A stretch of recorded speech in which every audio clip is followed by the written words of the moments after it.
Hello friends, I will now discuss question number 11 of the topic light, reflection and refraction. तो ये जो numerical है इसको solve करने के लिए हम डायग्राम की हेल्प लेंगे और डायग्राम की मदद से डेटा को इंटरप्रेट करेंगे। यहाँ पे देखते हैं concave lens of focal length 15 centimetre forms an image 10 centimetre from the lens. तो यहाँ पे एक एक्सिस ड्रॉ करते हैं और उसके ऊपर हमें कॉन्केव लेंस दी हुई है। So I have drawn the concave lens, बीचों बीच उसका जो सेंटर है उसको ऑप्टिकल सेंटर बोलते हैं। कॉन्केव लेंस में बीच का पार्ट थिन होता है और आउटर एजेस जो हैं दे आर थिकर। तो यहाँ पे कुछ इंपॉर्टेंट पॉइंट्स ड्रॉ करेंगे, दोनों तरफ F1 और F2 और उनका डबल 2F1 और 2F2। दोनों तरफ फोकल लेंथ यहाँ पे ड्रॉ करने का रीजन मैं आपको बता देता हूँ। अगर लाइट रेज लेफ्ट से आती हैं तो राइट की तरफ मूव करेंगी और ये डाइवर्जिंग लेंथ होती है तो वो ऑफकोर्स बाहर की तरफ जाएंगी। और अगर लाइट रेज लेफ्ट से राइट से आ रही हैं तो they will move towards the left. तो दोनों ही तरफ लाइट रेज फोकस हो सकती हैं, इसीलिए लेंसेज के केस में दोनों तरफ यहाँ पे F1 और F2 दो अलग पॉइंट्स बनाए जाते हैं, जबकि मिरर के केस में एक ही पॉइंट F हम शो करते हैं। तो आगे क्वेश्चन देखेंगे। यहाँ पे ऑब्जेक्ट की पोजीशन ना देके इमेज की पोजीशन दे रखी है at 10 centimetre from the lens. तो मान लेते हैं ऑब्जेक्ट आपकी जो कॉन्केव लेंस था उसके सामने लेफ्ट हैंड साइड पे रखा हुआ था। कॉन्केव लेंस के केस में इमेज जो है वो same side as the object ही बनती है। तो जहां तक साइन कन्वेंशन की बात है, again new Cartesian sign convention देखेंगे। ऑब्जेक्ट यहां पर है तो लाइट रेज लेंस की तरफ जाएंगी। These light rays will be known as the incident light। तो चूंकि इंसिडेंट लाइट राइट की तरफ जा रही है इसीलिए हम राइट पॉजिटिव लेंगे। और राइट किसका right? We will choose optical centre as the origin. Mirror के केस में पोल और लेंस के केस में ऑप्टिकल सेंटर को ओरिजिन लेते हैं। तो O के राइट हैंड साइड के डिस्टेंस पॉजिटिव हो जाएंगे और लेफ्ट हैंड साइड के डिस्टेंस नेगेटिव हो जाएंगे। तो यहां पर फोकल लेंथ जो होगी -15, क्योंकि जिस तरफ से लाइट रेज आती हैं पैरेलल रेज वो उसी तरफ मीट करती हैं। बेसिकली मीट नहीं करती हैं, उनको हम पीछे की तरफ प्रोजेक्ट करते हैं कॉन्केव लेंस की केस में।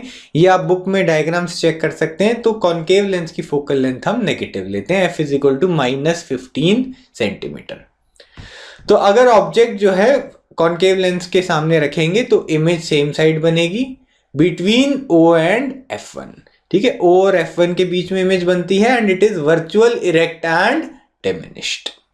तो इमेज जो है वो ऑब्जेक्ट की ही साइड बनेगी और वर्चुअल होगी, इरेक्ट होगी और डिमिनिश्ड होगी। तो यहां पे मैंने ग्रीन लाइन से इमेज को शो किया है। तो अब हमें ये देखना है how far is the object place from the lens. तो इमेज का जो डिस्टेंस था वो लेंस से 10 सेंटीमीटर दिया हुआ था। क्योंकि इमेज जो है वो ऑप्टिकल सेंटर के लेफ्ट में फॉर्म हो रही है तो V की वैल्यू हम लेंगे -10 सेंटीमीटर। तो लेंस फॉर्मूला यूज करेंगे। मिरर फॉर्मूले में प्लस का साइन होता है, लेंस फॉर्मूले में माइनस का साइन आता है। 1/V - 1/U is equal to 1/F। V, U और F की वैल्यूज हम साइन कन्वेंशन के हिसाब से प्रॉपर साइंस के साथ यूज करेंगे। तो यहाँ पे वैल्यूज इंसर्ट कर देते हैं। V की वैल्यू -10 है, F की वैल्यू -15 है और U की वैल्यू हमें निकालनी है। तो यहाँ पे सब वैल्यूज मैंने डाल दी हैं। तो यहाँ पे -1/U वाली जो टर्म है वो दूसरी तरफ जाके प्लस हो जाएगी। तो +1/U इज इक्वल टू ये वाली टर्म अपनी तरफ रहेगी और इस टर्म को हम दूसरी तरफ ले जाएंगे। तो 1/U दूसरी तरफ आ गया है, +1/U इज इक्वल टू -1/10 + 1/15। जो कि फ्रैक्शंस दिए हुए हैं या गलती होने का चांस रहता है तो आप कैलकुलेशन बहुत ध्यान से करेंगे। एलसीएम लेके इसको सॉल्व कर सकते हैं। यहां से आंसर आएगा 1/U is equal to -1/30 which implies U is equal to -30 centimetre.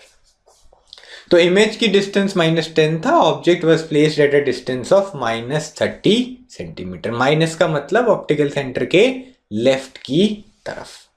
तो यहाँ पे हमारा ये आंसर आ गया U इज इक्वल टू -30। आगे यहाँ पे रे डायग्राम की भी बात की हुई है, हमें रे डायग्राम बनाना है। तो लेट अस सी। एक बार मैं फ्रेश ऑब्जेक्ट को मैंने हटा दिया है क्योंकि पिछली बार मैंने ऑब्जेक्ट की पोजीशन गेस की थी।